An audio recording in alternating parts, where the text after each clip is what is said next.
A week in my life as an agriculture student. For today's video ay gagawa tayo ng plant cell model. Ang gagamitin nating pangunahing materials ay clay and cardboard if meron and styrofoam. Sa buong klase, nahati-hati to sa ilang groups. Each group are required to do a plant cell model. After 3 hours, tapos na din po ang ating plant cell model. Lalagyan natin na din ng label. Clay model para dun sa styrofoam na gagamitin namin para sa plant cell model. Bale, nag-colored t-shirt lang ako kasi feel ko lang charis. And ito naman yung second day, yung patapos na yung mag-discuss si ma'am, sa Israel lang, matanong lang talaga.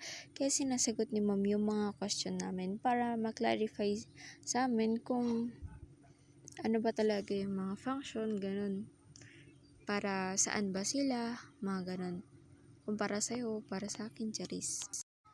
Sa sobrang matanungan ng mga klase ko, parang gusto ko nang sakalin yung unang nagtanong, charis. Baka mag-guidance pa ako nito, nakshuta ka. So, ayan, pagkatapos na mag-ano ni ma'am, magklase, lumabas na din ako. Kasi tapos ng klase, lunch break na po. So, ayun nga, nagtambay lang ako sa gilid ng library. So, At ayan, sinasabi ko na tapos na yung klase namin, ganito, ganyan. Patingin-tingin sa orasan.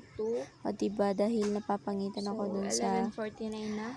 mismong voice ng video ay binoise over ko na. Baka may mga nasabi pa ako na hindi maganda. Lagot tayo. So, ito na yung next class natin ng hapon.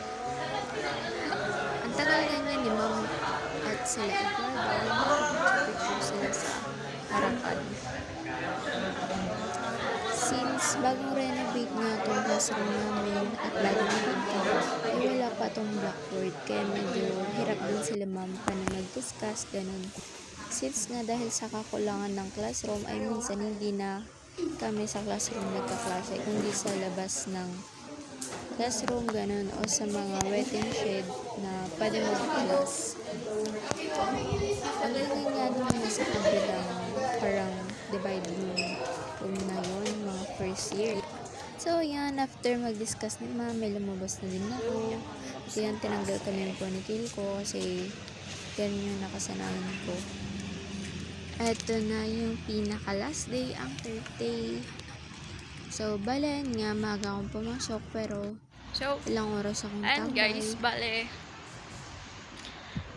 nag-laboratory lang kami, pero wala yung teacher namin. Ewan ko kung nasan, pero sabi ni ma'am kanina, malilate siyang makapunta dito sa school.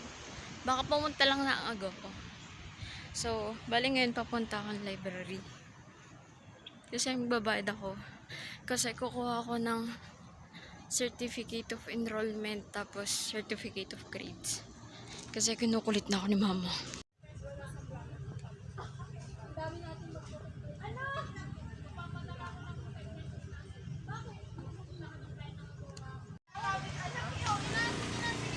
Pinapabuhat sa kanila yan. So, ilang oras din sila magkakontaon lang doon, parang ayaw nilang buhatin. Pero kailangan na nila talagang buhatin yan.